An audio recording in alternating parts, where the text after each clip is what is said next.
او څومره کمال زنن یو څو نقطې ته بیانوم په دې ځان پوه کړئ ایمان ور سره تازه کېږي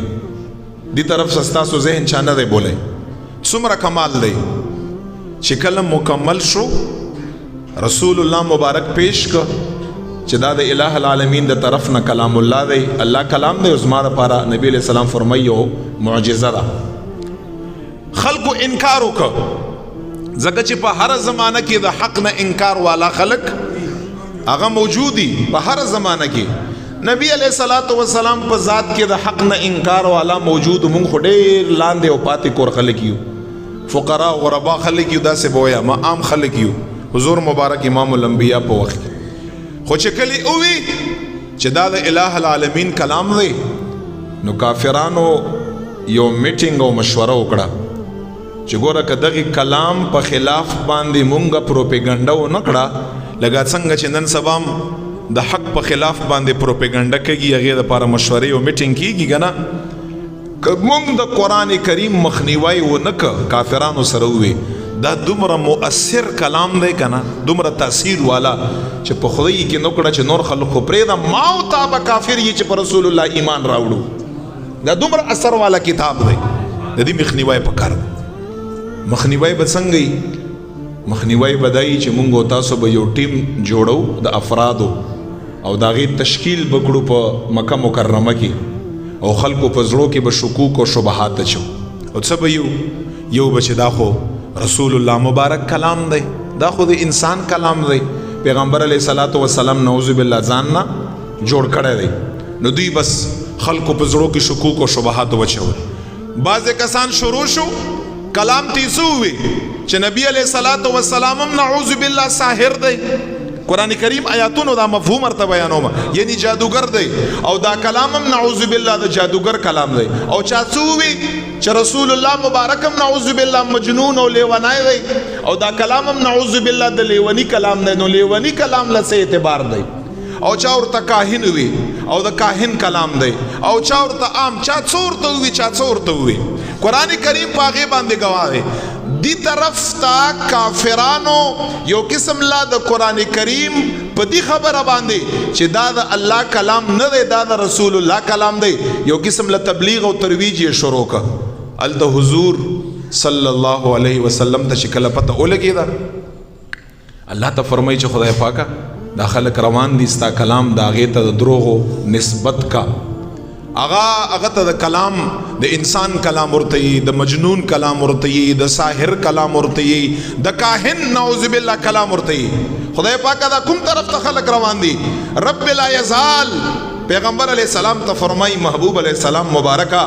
انا نحن نزلنا الذکر و انا له لحافظون یا رسول اللہ ستاسو دا عظیم معجزہ ما نازل کړی دا او زیر حفاظت ذمہ داری اخلم الله تعالی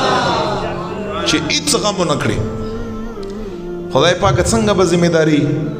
نبی علیہ الصلوۃ والسلام ته فرمایي دغه ټول کافران راجمع کړه اوس به پته ولګي دا ټول راجمع کړه قرآن کریم کی یو آیات نازل شو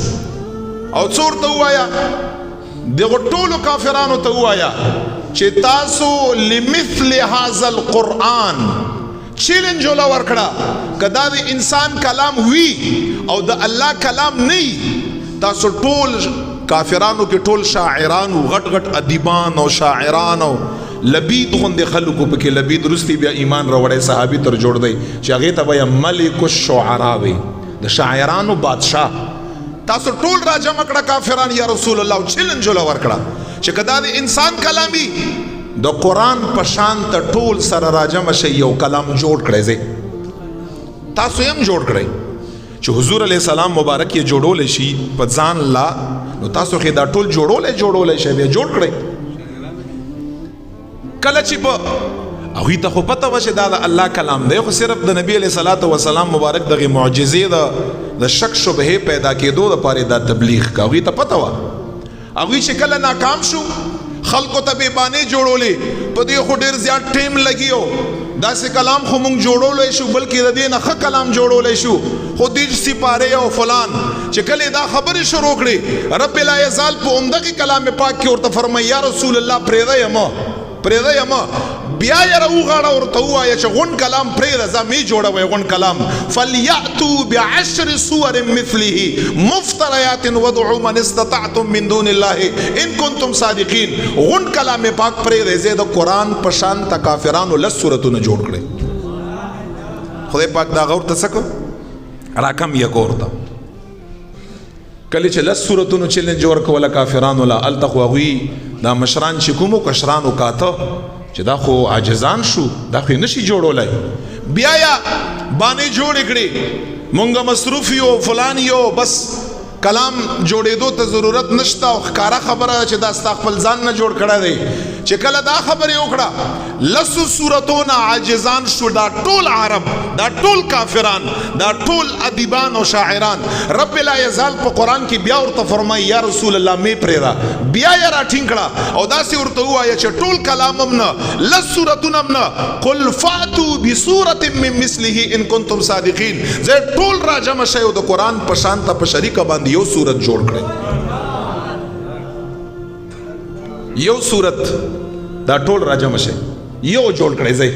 ادیبان او شاعران او تاسو چې کوم چې تاسو دا خبره کړئ کله چې دا خبره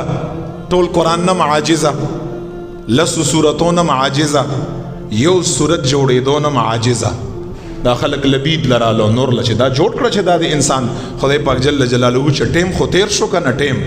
یو سورت یم جوړ نک په سورت بقره کې الله فرمایل فإن لم تفعلوا ولن تفعلوا فاتقوا النار التي وقودها الناس والحجاره اعدت للكافرين یا رسول الله مبارکه انتظار مور تکړه ستا رب دا اعلان ک چې دا سوي چې هغه پلاران یا راشد قبرون او دا بوتان ور سره یو ځای شي قرآن سورت خو پرې د قرآن په شان ته یو کلمه نشي جوړولای یا رسول انتظار مور تکړه چې ته چې ورګه جوړې نشي فإلم او دا عربي ګرامر دا لم او لن لفظ لن چې کوم دی دا تاکید د پاره راځي هرگز الله فرمایي هرگز یې نشي جوړولای نه دا نه د دوی مشران خپل لغه بوتان او د شه د چا عبادت کا ادم روغاړي سره یو ځای د شي قرآن سورت خو پرېږده د قرآن یو کلمه نشي جوړولای